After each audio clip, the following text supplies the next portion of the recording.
Saudações aos meus queridos irmãos e irmãs em nome de Jesus. Nesta ocasião vamos estudar outro tema profundo da Palavra de Deus. O tema que escolhi para hoje é o estudo sobre o pecado. Por que estudar sobre o pecado? Alguns perguntariam. O plano da salvação existe porque o pecado existe. Jesus veio a viver e a morrer neste mundo pelos nossos pecados porque existe o pecado. Se não existisse o pecado, não existiria o ritual do santuário, o plano da salvação. Então é muito importante saber o que é pecado. Existe muita confusão até sobre isto na nossa igreja. Muitos não sabemos mais o que é pecado, tem tantas ideias confusas a respeito, que nesta noite vamos esclarecer o que é pecado pela Bíblia e pelo Espírito de profecia. Por exemplo, se eu perguntasse o que é pecado, o que você responderia? Pecado é uma escolha errada ou a natureza com a qual eu nasço? Em outras palavras, eu cometo pecados porque sou pecador. Eu nasço pecador e porque eu nasci pecador, eu vou cometer pecados mais adiante na minha vida. Ou eu posso dizer, eu sou pecador porque cometo pecados. Quer dizer, não nasço pecador, mas no momento que eu cometo o primeiro pecado, me torno pecador. É isto? Alguns vão dizer, não, as duas estão certas, não pode ser as duas. Ou eu sou pecador quando cometo pecados, ou eu já nasço pecador e por isso cometo pecados. Parece um pouco confuso, mas é muito importante saber a diferença, porque existem duas definições de pecado. Uma é aquela natureza, muitos dizem que é a natureza com a qual eu nasço neste mundo, é que me torna um pecador. Outros dizem, não, é uma escolha errada que eu faço. Cada definição de pecado envolve um conceito diferente a respeito do plano da salvação e da justificação pela fé. A teologia bíblica ou a nova teologia. Vamos estudar mais profundamente a questão. No livro Fé e Obras, diz assim: terrível condenação está reservada ao pecador, e portanto é necessário que saibamos o que é pecado, para que possamos livrar-nos de seu poder. João diz: todo aquele que pratica o pecado também transgride a lei, porque o pecado é a transgressão da lei. 1 João 3,4. Temos aqui a verdadeira definição do pecado. Ele é a transgressão da lei. Transgressão da lei, ela diz que é a verdadeira definição de pecado. E não somente é a verdadeira, mas é a única. A única definição de pecado encontrada na Bíblia é o pecado é a transgressão da lei. 1 João 3,4. Mensagens Escolhidas, volume 1, página 320, parágrafo 1. A única definição na Bíblia de pecado é a transgressão da lei. Eu já escutei pregadores que dizem que há 3 definições na Bíblia, outros apareceram com 7 definições de pecado na Bíblia. Não sei como. A Bíblia só tem uma definição de pecado, e é esta, transgressão da lei, que há de levar o pecador ao reconhecimento de seus pecados, a não ser que ele saiba o que é pecado. A única definição de pecado na palavra de Deus que é dada está em 1 João capítulo 3, versículo 4. Pecado é o quebrantamento da lei. Irmãos, não existe outra definição. Pecado é transgressão ou quebrantamento da lei moral de Deus. O pecado é um intruso, por cuja presença nenhuma razão se pode dar. É misterioso, inexplicável. Desculpá-lo corresponde a defendê-lo. Se para ele se pudesse encontrar desculpa ou mostrar-se causa para sua existência, deixaria de ser pecado. Nossa única definição de pecado aqui é dada na palavra de Deus, é quebrantamento da lei. O Grande Conflito 492. Então não deixa dúvidas, a mensageira de Deus em muitas ocasiões e em muitos lugares diz que só existe uma definição de pecado. Toda a família humana transgrediu a lei de Deus, e como transgressor da lei, o homem está desesperançadamente arruinado, pois ele é inimigo de Deus, sem forças para fazer qualquer coisa boa. A inclinação da carne é inimizade contra Deus, pois não é sujeita à lei de Deus, nem em verdade o pode ser. Então aqui diz que toda a família humana transgrediu a lei de Deus. Não é que toda a família humana já nasceu pecadora, já nasce com pecado, mas transgrediu a lei de Deus, o que existe muita diferença. E fala da inclinação da carne, fala da natureza caída. Por exemplo, aqui no maior discurso de Cristo, página 54, nos diz: impossível é ao homem de si mesmo guardar esta lei, pois a natureza do homem é depravada, deformada e inteiramente diversa do caráter de Deus. As obras do coração egoísta são como uma coisa imunda, e todas as nossas justiças como trapos de imundícia. Isaías 64, versículo 6. Então a nossa natureza é uma natureza depravada. O que significa depravada? Bom, veja bem, Adão fora dotado de uma natureza santa, inocente, pura e incontaminada, mas caiu, porque deu ouvidos à sugestão do inimigo, e sua posteridade se tornou depravada. Uma palavra um pouco estranha, né? Feia, depravada. Depravada significa que não está em harmonia com Deus. Está em harmonia mais bem com Satanás. A pessoa normal, que não foi convertida, ela está em harmonia com Satanás e nem sequer tem desejo de quebrantar essa harmonia com Satanás. Ela não se inclina pelas coisas espirituais, se inclina pelas coisas do mal.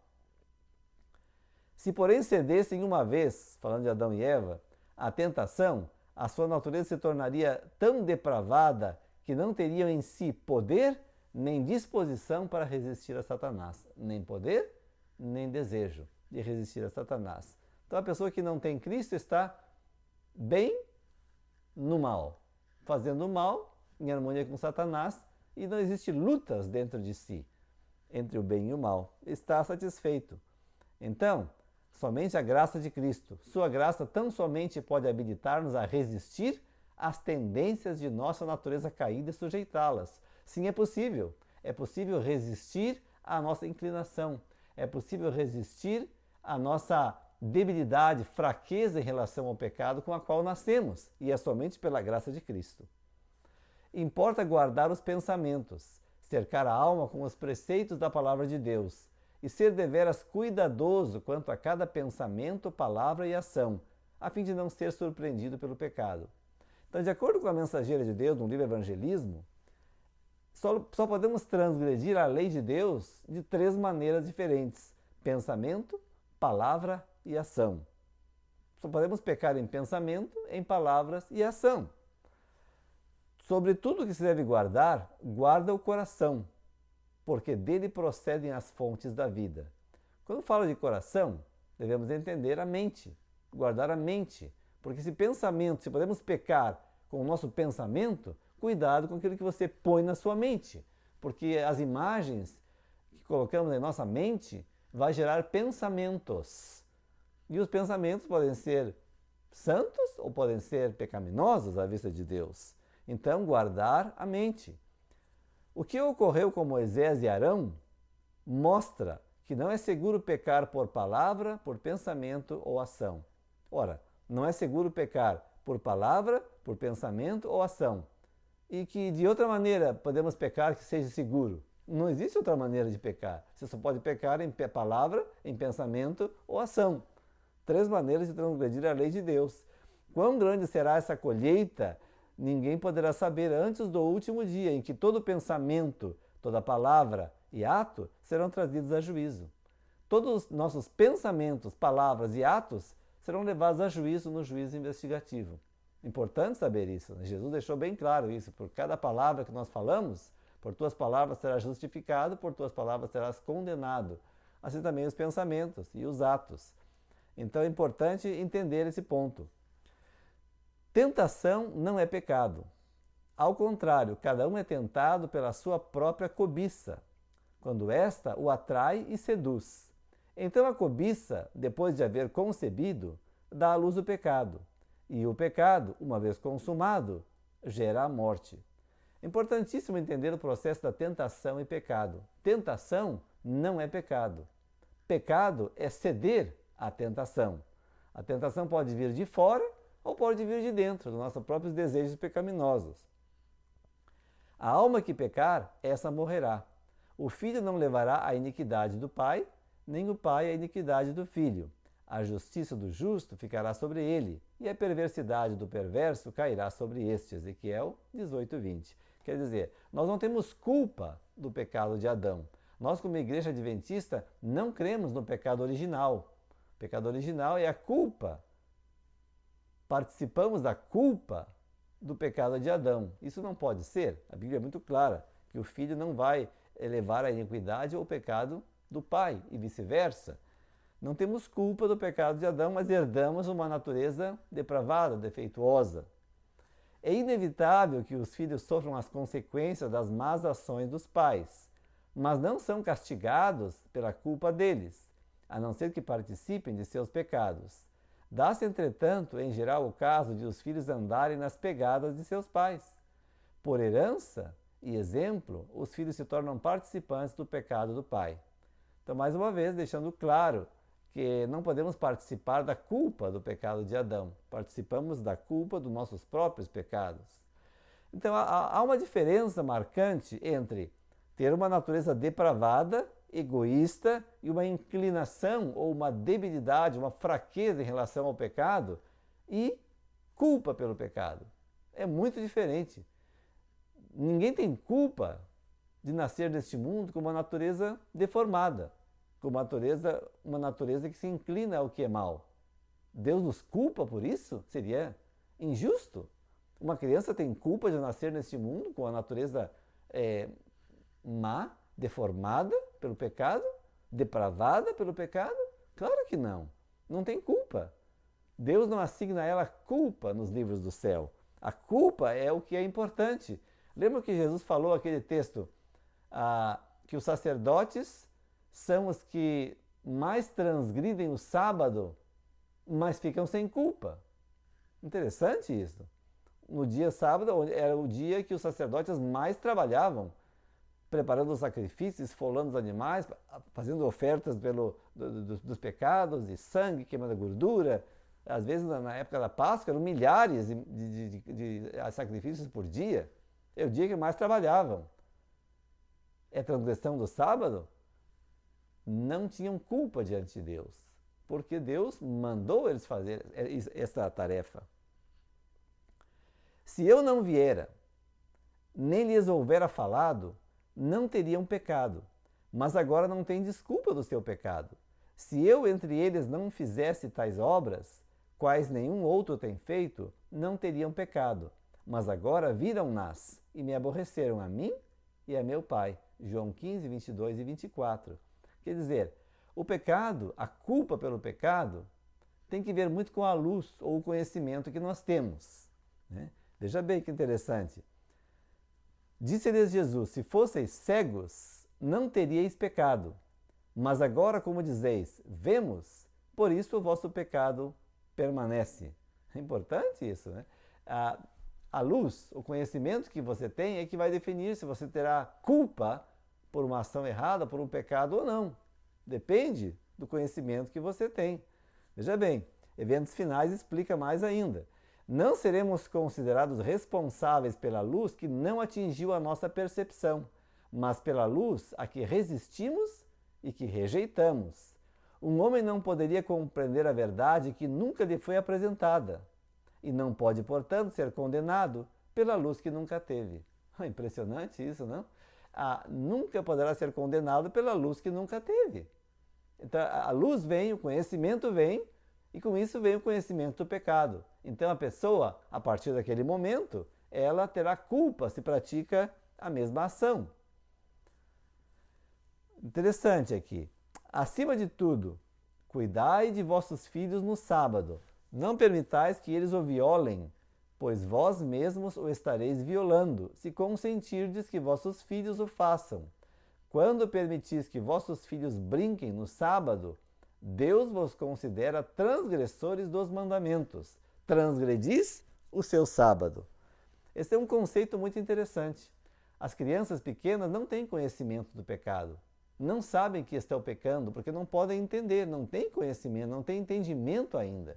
Então, se os pais permitem que os seus filhos brinquem no sábado com brinquedos e jogos que não estão de acordo com a santidade do sábado, Deus coloca a culpa desse pecado não na conta das crianças que não sabem, mas coloca a culpa desse pecado na conta dos pais. E os pais terão que enfrentar este registro no céu, no seu livro, no seu registro. Interessante isso, né? Alguém tem que levar a culpa. Assim é, sempre é assim.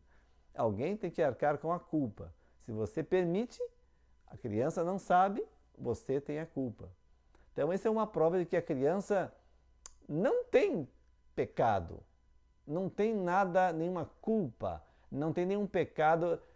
Que pecado vai ser escrito no registro de uma criança recém-nascida, por exemplo? Ou uma criança de 6 meses, ou 1 ano de idade? Quantos pecados essa criança tem registrado no céu, em frente ao seu nome? Quantos pecados ela cometeu?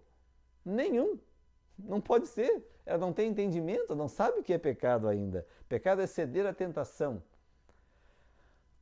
Disse o anjo: se houvesse luz e essa luz fosse rejeitada, então haveria condenação e o desagrado divino. Mas antes que a luz venha, não há pecado, pois não existe luz rejeitada.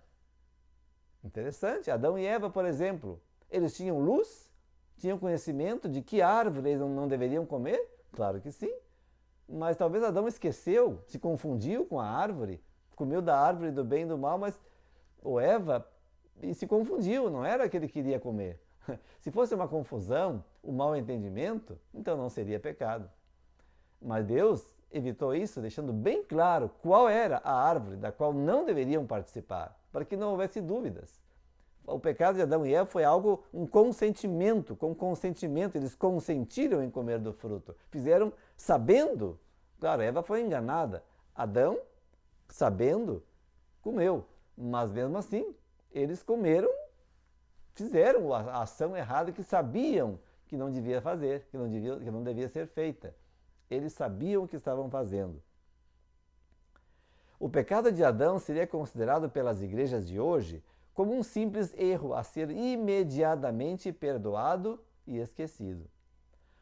Mas o padrão de Deus é elevado e sua palavra imutável, e todas as práticas egoístas e cobiçosas são uma abominação à sua vista. Quer dizer, muitos diriam, um pecadinho bobo, dar uma mordida numa fruta, que isso? Perdoa e esquece. Perdoa e esquece. Acontece que o que estava por trás disso era muito mais do que uma mordida de uma fruta. Era o egoísmo. Eles queriam participar de uma condição, de uma posição, seria ser como Deus, como disse a serpente, a qual Deus não reservou para eles, reservou para si mesmo. A cobiça e o egoísmo era o que estava por trás do comer do fruto proibido. E para Deus isto é uma abominação, a cobiça e o egoísmo. Se Deus tivesse perdoado o pecado de Adão sem expiação, sem a morte de Cristo, sem o sacrifício expiatório, o pecado teria sido imortalizado e perpetuado com uma ousadia sem restrição. O pecado teria se espalhado pelo universo como fogo na palha. As pessoas cometeriam pecados mais atrevidos possíveis e o universo entraria num caos completo. Para evitar isso, Deus escolheu de uma vez ensinar que o pecado é destrutivo, que o pecado causa morte, que o pecado é algo terrível. E para isto teve que fazer uma expiação, pagar um alto preço, que é o sacrifício infinito de Jesus pelos nossos pecados. Tentações se derramarão sobre nós, pois por elas devemos ser provados durante o nosso tempo de prova. Esta é a prova de Deus, a revelação de nossos próprios corações. Não há pecado em ter tentação, mas o pecado vem quando se cede à tentação. Esse é Sinais dos Tempos, 1897. O pecado vem quando se cede à tentação. Como disse, a tentação pode vir de fora ou a tentação pode vir de dentro, nossos pensamentos, nossas inclinações pecaminosas. Agora, quando nós cedemos à tentação, seja ela em pensamento, ou falar uma palavra, ou uma ação, quando cedemos à tentação é que se origina então o pecado. Se eles se aproximam dele, de Deus, quando são tentados, ele os fortalece para enfrentar a tentação. Mas se cedem ao inimigo, deixando de se colocar perto de seu todo-poderoso ajudante, serão vencidos. Eles se separam de Deus. Eles não dão evidência de que andam no caminho de Deus. Quer dizer, quando vem a tentação, temos duas opções, dois caminhos a seguir. Ou cedemos à tentação e cometemos pecado, ou pedimos o auxílio de Jesus, clamamos a Ele por um poder sobrenatural e fora de nós, que Ele está desejoso de dar-nos, e resistimos à tentação e vencemos a tentação. Vencemos como Jesus venceu. Mas Deus, não tendo em conta os tempos da ignorância, anuncia agora a todos os homens, em todo lugar, que se arrependam. Atos capítulo 17, versículo 30. Que Deus não leve em conta os tempos de ignorância. As pessoas aí fora transgridem o sábado, transgridem outros mandamentos e não sabem. Claro, há mandamentos que é óbvio, a pessoa que adultera, que mata, mesmo que não tenha nenhum princípio cristão, ela sabe que está fazendo uma coisa errada. Agora, a transgressão do sábado, a maioria das pessoas transgridem no sábado, trabalham no sábado e não tem culpa diante de Deus. Por quê? Porque não sabem, não conhecem. Então Deus não leva em conta os tempos de ignorância. Mas agora, quando a luz vem, quando o conhecimento vem, Deus chama a um arrependimento e que mudem a sua vida. Vamos aprofundar um pouquinho mais. A luz manifesta e condena os erros que se ocultavam nas trevas. E ao chegar à luz, a vida e o caráter dos homens devem mudar correspondentemente, para com ela se harmonizarem. Pecados que eram outrora cometidos por ignorância, devido à cegueira do espírito, já não podem continuar a merecer condescendência, sem que se incorra em culpa. À medida que se concede maior luz, os homens se devem reformar, elevar e refinar por ela, ou ficarão mais perversos e obstinados do que antes de ela lhes vir. Interessante esse princípio. Quer dizer, estamos vivendo, por exemplo, em pecado, mas não sabemos que é pecado, não temos o conhecimento, mas a partir do momento em que recebemos a luz, ou o conhecimento que isto é pecado, é abominável, é desagradável para Deus, a partir daquele momento, se continuamos a cometer o mesmo pecado, então é que se escreve diante do nosso registro lá no céu a culpa por aquele pecado. Importante isso, né? Então, quando vem a luz, a nossa vida tem que se reformar de acordo com a luz recebida. Devemos andar de acordo com a luz e o conhecimento que temos, ou teremos o nosso registro manchado lá no céu. Aquele, pois, que sabe fazer o bem e não faz, comete pecado. Tiago 4,17. Essa não é outra definição de pecado. É a mesma de 1 João capítulo 3, versículo 4. É a mesma definição.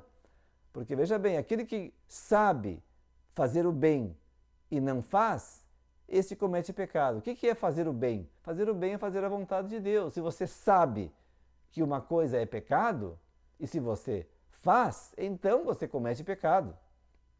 Se você sabe o que tem que fazer e não faz, é pecado. Por exemplo, Adão sabia o que devia fazer, o que não devia fazer, sabia. Ele sabia que não deveria comer e ele comeu, então pecou.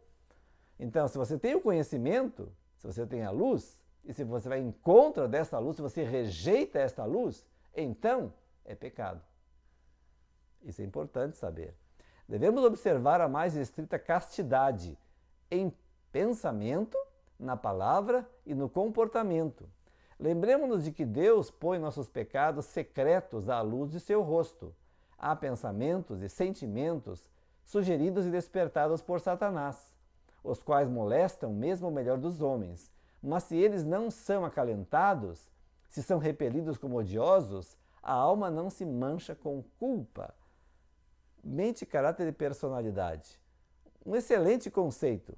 Às vezes nós não compreendemos a profundidade desse conceito. Vamos ilustrar. Por exemplo, um homem está caminhando na rua.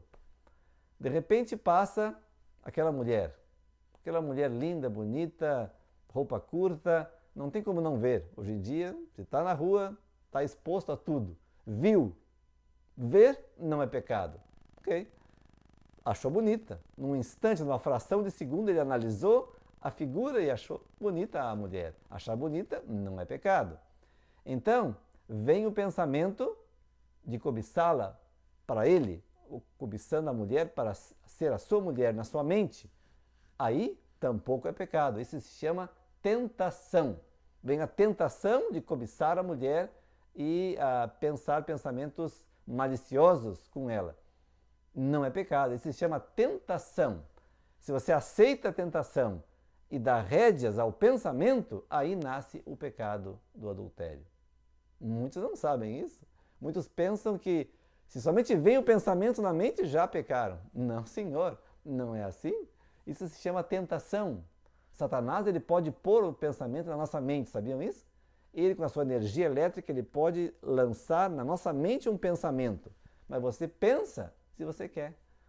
Se você rejeitar, como diz aqui a citação, se você rejeitar esse pensamento como algo odioso e tirar da cabeça aquilo ali e pedir para Deus, Senhor, ajuda-me a não pensar nisto, você não foi manchado com culpa, você não tem culpa nessa tentação, você venceu a tentação, em nome de Jesus. Esse é o importante, essa é a coisa que nós devemos entender. Deves dominar teus pensamentos. Não será isto tarefa fácil. Não o conseguirás sem assíduo e mesmo árduo esforço. No entanto, Deus exige isso de ti. É um dever que repousa sobre todo ser responsável. És responsável perante Deus pelos teus pensamentos. É isso que nós acabamos de ver. Somos responsáveis diante de Deus pelos nossos pensamentos.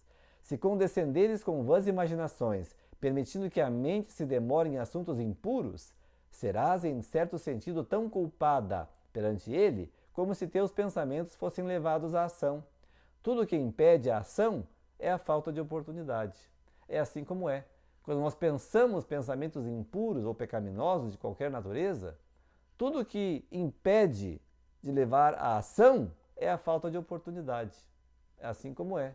Agora, se você rejeita aquele pensamento impuro, aquele pensamento pecaminoso, desde o começo, você não cedeu à tentação. Você resistiu e pode resistir. Podemos resistir a nossos pensamentos maus, em nome de Jesus.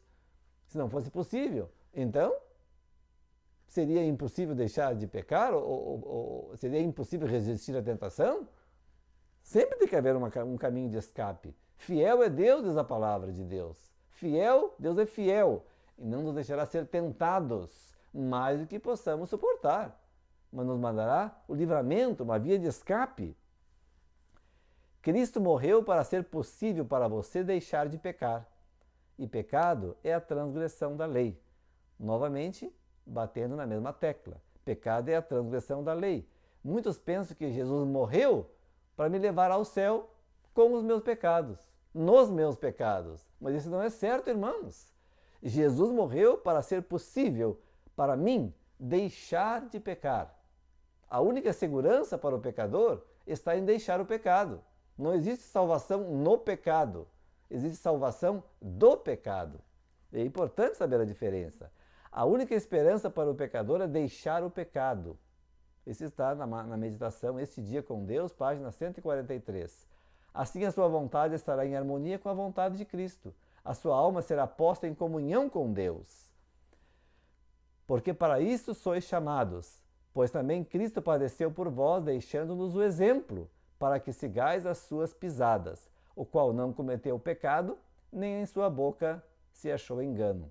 Porque para isso sois chamados, pois também Cristo padeceu por nós, deixando-nos o exemplo para que sigais as suas pisadas, o qual não cometeu pecado, nem na sua boca se achou engano. 1 Pedro 2, 21 e 22.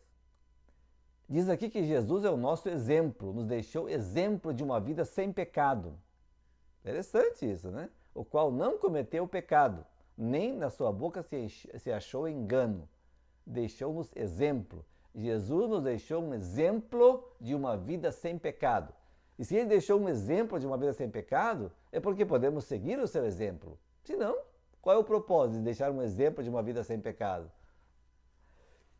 Qualquer que permanece nele não peca. Qualquer que peca não o viu, nem o conheceu. 1 João capítulo 3, versículo 6. Esse é um versículo muito difícil de entender. Na verdade é bem fácil de entender, mas nós temos às vezes tratado de torná-lo um pouquinho mais assimilável, um pouquinho mais fácil, um pouquinho mais suave, quando na verdade é bem duro. Diz aqui que a pessoa que peca,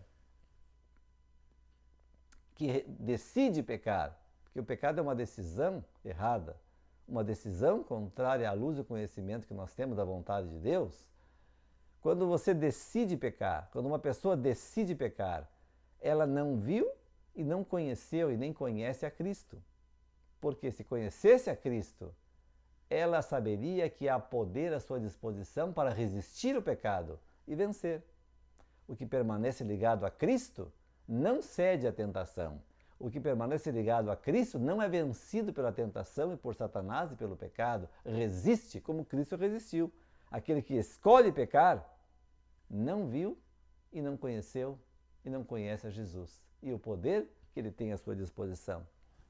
Cristo veio para nos tornar participantes da natureza divina e sua vida declara que a humanidade unida à divindade não comete pecado.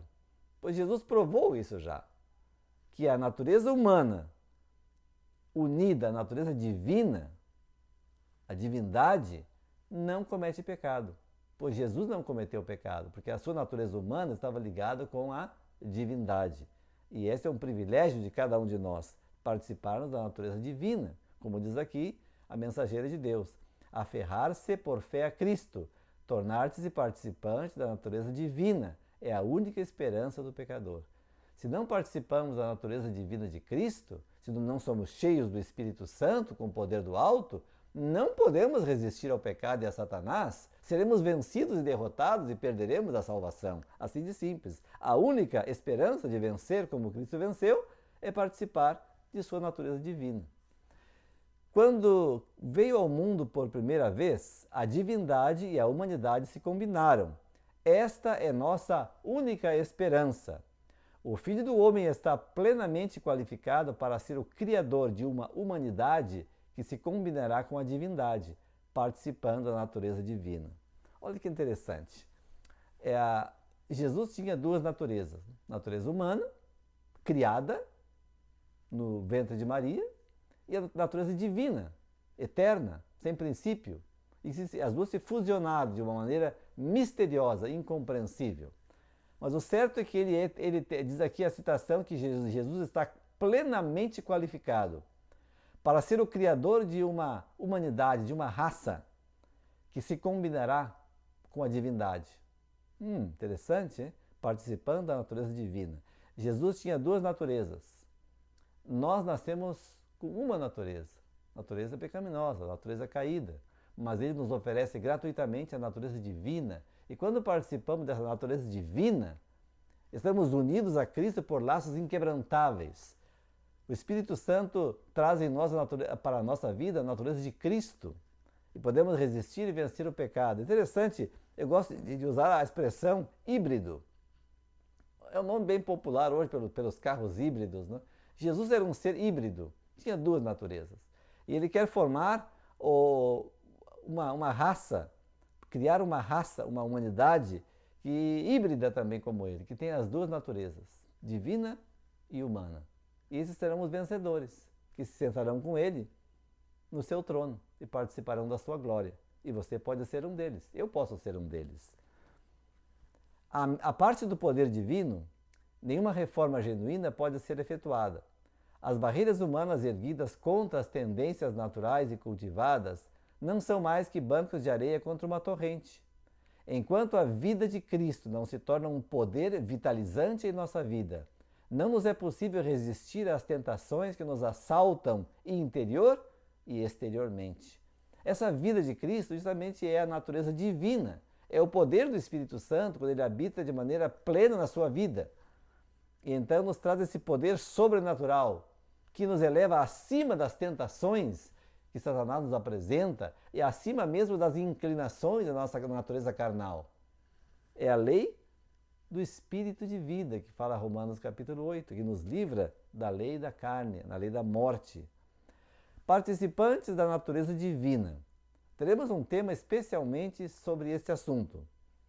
Mas Em português, se você coloca entre aspas, participantes da natureza divina, você vai ver que nos escritos de Ellen White, nos que são traduzidos para o português, se encontra 264 vezes.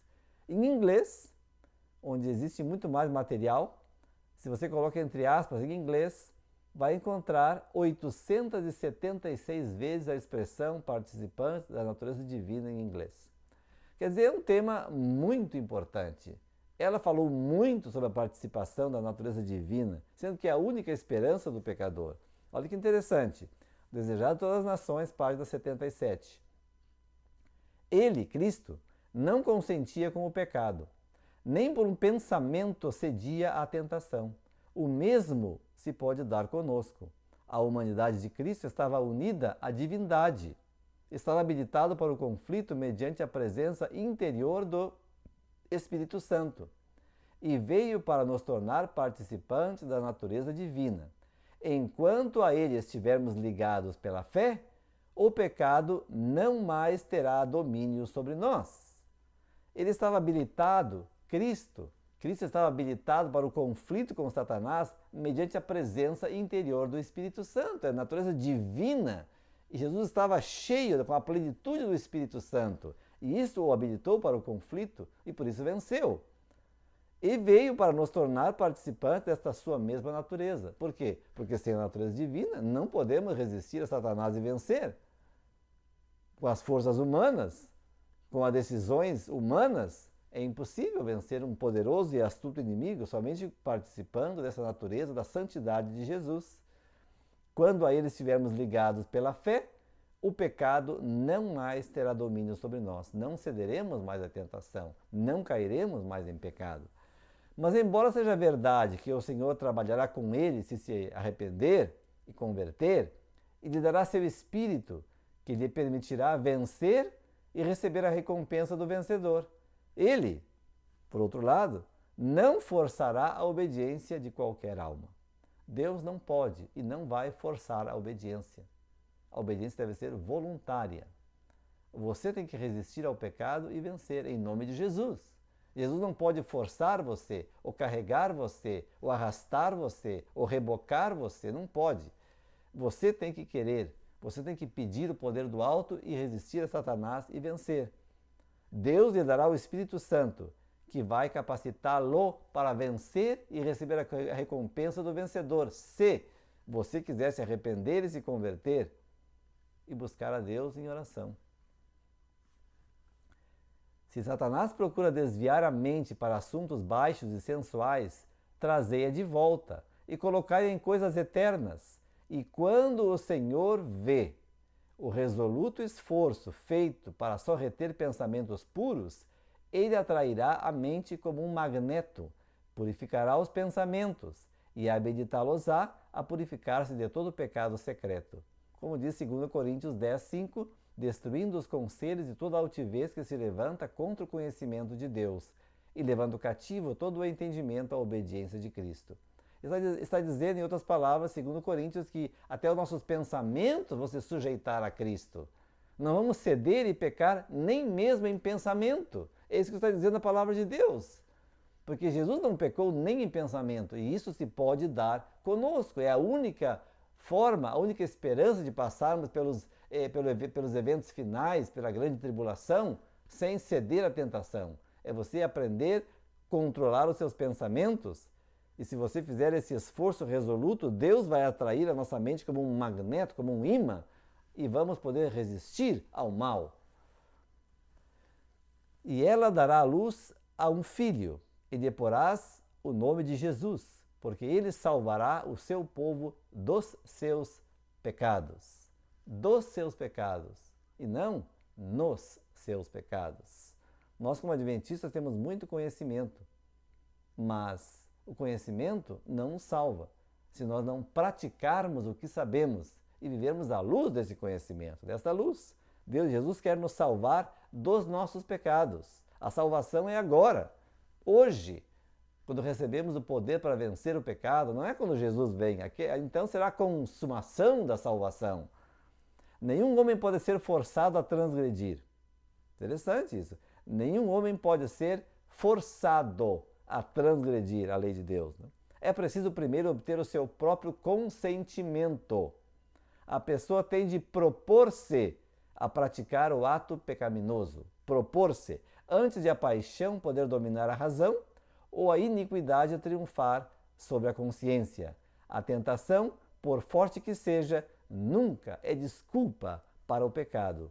Jesus, ele, sabe quão fortes são as inclinações do coração natural e ajudará em cada ocasião de tentação. Quer dizer, isso para muitos é uma novidade. Muitos não entendem isto, que a tentação, por forte que seja, não é desculpa para o pecado. Ninguém pode ser forçado a transgredir. Nós temos que nos propor a praticar o ato pecaminoso, decidir praticar o ato pecaminoso. Senão não é pecado. Ninguém peca por querer ou sem querer. Você tem que decidir pecar, decidir pensar o pecado, decidir falar uma palavra pecaminosa, decidir fazer um ato errado. E Jesus sabe quão fortes são as nossas inclinações do coração natural, mas a graça de Cristo é suficiente para vencer. Homens e mulheres inventam desculpas para a sua inclinação para o pecado. O pecado é apresentado como uma necessidade, um mal que não pode ser vencido. O pecado, no entanto, não é uma necessidade. As pessoas pensam que nós somos livres para pecar, e sim somos livres para pecar, mas muitos creem que nós não somos livres para não pecar. Dizem, não, você não pode não pecar, você tem que pecar. Não, senhor, eu que decido se eu vou pecar ou não. Satanás me apresenta a tentação, mas eu decido. É assim, é uma decisão. Veja bem que interessante. A mais forte tentação não pode desculpar o pecado. Por grande que seja a pressão exercida sobre a mente, a transgressão é ato nosso. Não está no poder da terra nem do inferno obrigar a quem quer que seja a fazer o mal. Satanás nos ataca nos pontos mais fracos, mas não precisamos ser vencidos. Por severo e inesperado que seja o ataque, Deus nos proveu auxílio e em sua força podemos vencer. Assim é. Deus tem provisão, uma ampla provisão de poder e de graça do Espírito Santo, da ajuda dos anjos, tudo para nos ajudar a vencer e a resistir à tentação e ao pecado. Mas se nós não queremos, se nós decidimos pecar, Ele não nos vai impedir, Ele não vai nos forçar a obedecer. Se os jovens possuíssem integridade moral, as mais poderosas tentações não teriam efeito sobre eles. É a obra de Satanás tentá-los, mas é obra de cada um ceder à tentação. Todas as hostes satânicas não têm o poder de forçar o tentado a transgredir. Não há desculpa para o pecado. Isso é uma verdade que deve estar gravada a fogo na nossa mente. Não há desculpa para o pecado. O pecado é ato nosso. Cada um decide se vai pecar ou não. O pecado é uma decisão errada, tendo luz e conhecimento. Uma criança, quando nasce, não pode decidir, não tem conhecimento, não tem pecado, não tem culpa de pecado. Uma criança, quando nasce com a natureza pecaminosa, natureza caída, uma debilidade, uma inclinação ao pecado, mas não culpa do pecado. Não tem culpa porque não tem conhecimento, não tem maneira de ela conhecer e entender a vontade de Deus. Ficou clara a diferença? Tem uma inclinação. Essa inclinação, quando ela se torne uma criança maior, que ela possa decidir, essa inclinação vai levar ela a cometer pecados. Aí então, quando ela comete um pecado, quando ela cede a sua inclinação, quando ela cede a tentação, ela começa a ser registrada diante do nome dela no céu, a culpa pelo pecado. Cristo tomou a humanidade e suportou o ódio do mundo para que pudesse revelar a homens e mulheres que estes poderiam viver sem pecado, que suas palavras, atos e seu espírito ou pensamento poderiam ser santificados para Deus. Uau! Impressionante, né? Jesus suportou o ódio da humanidade, viveu uma vida de santidade e morreu por nós. Para quê? Para que nós pudéssemos viver sem pecado aqui nesta vida. Para isso não foi por outra razão. Todas as vossas palavras e atos e pensamentos podem ser santificados para Deus e podemos viver uma vida santa como Jesus viveu. Ninguém que verdadeiramente ame e tema a Deus continuará a transgredir a lei, seja em que forma for. Quando o homem transgride, fica sob a condenação da lei. e esta se torna para ele um jugo de escravidão. Seja qual for a sua profissão de fé, ele não está justificado, isto é, perdoado. Essa citação lança muita luz sobre a condição de Laodiceia. Lembra que Laodiceia está nua, não está coberta com a justiça de Cristo, não está justificada. Por que não está justificada? Porque tem pecado na sua vida, porque não está vivendo de acordo com a luz do conhecimento que tem, sabe, mas não pratica. Quer dizer, faz coisas que são pecaminosas à vista de Deus, cometem pecados. E então, a condenação da lei. Não está justificado, não está perdoado, não está coberto pela justiça de Cristo. Está nu. E se morresse, morreria sem Cristo. Impressionante isso, por isso que Jesus está à porta do coração, batendo. Se alguém ouvir a minha voz e abrir a porta, eu entrarei. E o que impede a porta de abrir? A mensageira diz, quando eles vencerem os pecados que Deus odeia, Jesus entrará com eles e ceará com eles. Quer dizer, o que impede de abrir a porta é o pecado. Muitas vezes amamos mais o pecado, certas práticas pecaminosas, certos vícios, certos apetites, amamos mais que a Jesus. E por isso Jesus, como é um perfeito cavalheiro, ele fica fora e toca na porta, esperando que seja aberta. Quem comete o pecado é do diabo, porque o diabo peca desde o princípio. 1 João 3,8. Cada desobediência condena a pessoa e provoca o desagrado divino. Preste atenção. Cada desobediência condena a pessoa e provoca o desagrado divino. Deus conhece as intenções do coração.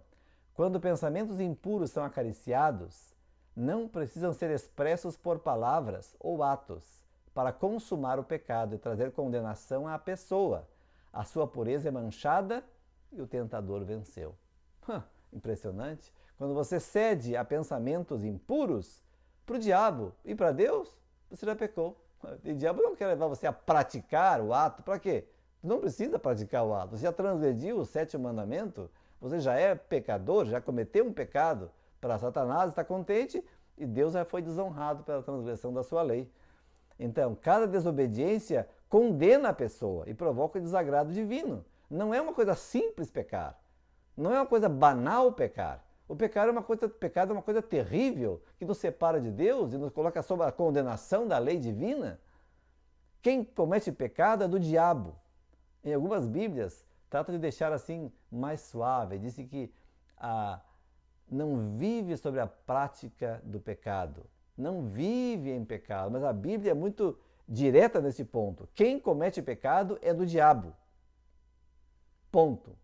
Se vem a tentação, veja bem, se vem a tentação e você escolhe, porque o pecado é uma escolha errada, se vem a tentação e você escolhe pecar, você está manifestando, nós estamos dizendo que o diabo é o nosso pai, porque ele é um rebelde, peca desde o princípio e nós acreditamos na mentira dele, que não se pode deixar de pecar. Pecado é como lançar um voto. Assim é. Jesus diz, se pode deixar de pecar. Satanás vem e diz, não se pode deixar de pecar. O que eu digo? Eu digo, não se pode deixar de pecar, porque o pecado é bom, vamos lá, vamos pecar. Então você está dizendo que é filho de quem? Do diabo. O diabo é rebelde. E se nós pecamos de maneira atrevida e rebelde contra Cristo, somos rebeldes como ele. Mas Jesus tem paciência e misericórdia com cada um de nós. Glória a Deus por isto. E nos dá tempo, nos dá oportunidade, nos chama, faz apelos, venham a mim, vinde a mim. Eu estou disposto a perdoar as suas rebeliões, as suas apostasias e seus pecados. Se nós queremos abandonar o pecado, nós queremos vir a Jesus, Ele nos perdoa e nos dá poder para ser filhos de Deus. É isso que diz o Evangelho de João, capítulo 1, versículo 14. Deu-lhes poder de se tornarem filhos de Deus. Para ser um filho de Deus precisa poder na vida para resistir ao pecado e ao mal. Cada ato de transgressão reflete sobre o pecador. Opera nele uma mudança de caráter e torna-lhe mais fácil transgredir de novo. Escolhendo pecar, Novamente, o pecado como uma escolha. Separam-se os homens de Deus, excluem-se do conduto de bênçãos, e o resultado certo é ruína e morte. Como eu disse, o pecado é lançar um voto. Quando vem a tentação e você decide ou escolhe pecar, você está votando por Satanás. Quando você resiste à tentação em nome de Jesus e vence, você está votando por Jesus. Estamos em tempo de eleição. Está o partido de Deus e o partido da oposição. Para qual deles você está votando? A sua vida vai dizer. No seu dia a dia, você vai ver por quem está votando. Mas dá tempo de mudar o seu voto ainda. Dá tempo de mudar o seu voto e votar por Jesus. Para você votar por Cristo, você tem que crer que é possível deixar de pecar. Crer que é possível viver sem pecado. Para isso Jesus morreu. Se você crer e mostrar isso na sua vida pelo poder e a graça de Cristo, você estará votando por Jesus. E Ele será o seu Rei e o seu Senhor, aqui e por toda a eternidade. A lei é uma expressão do pensamento de Deus. Quando a recebemos em Cristo, ela se torna nosso pensamento. Ergue-nos acima do poder dos desejos e tendências naturais, acima das tentações que levam ao pecado. Muita paz tem os que amam a tua lei. Para eles não há tropeço. Coisa alguma os levará a tropeçar. Interessante. Quando o nosso caráter é formado de acordo com o caráter de Cristo, de acordo com a lei de Deus, somos erguidos por acima das tendências e desejos naturais e vivemos uma vida santa. Então, a possibilidade de viver uma vida santa, porque somos imbuídos de tal maneira pelo Espírito Santo que as coisas espirituais se tornam desejáveis. As coisas de outrora não são desejáveis, não temos inclinação mais para as coisas de antes, do mundo, as farras, bebidas. E essa mudança é operada em nós pela transformação do Espírito Santo. Só então pode existir verdadeira obediência à lei de Deus. Todos aqueles que professam ser adventistas, guardadores do sábado, e ainda continuam em pecado, são mentirosos à vista de Deus. É uma citação bem dura, hein? Mentirosos à vista de Deus. Um adventista que ainda vive em pecado, está enganando a sua alma. Enganando a sua alma, pensando que vai ser salvo quando tudo o contrário. Deus, na sua paciência e misericórdia, nos dá tempo, mas muitas vezes mal interpretamos o caráter de Deus. Mal interpretamos a sua paciência, pensando que o pecado é uma coisa leve, que não importa, todo mundo faz.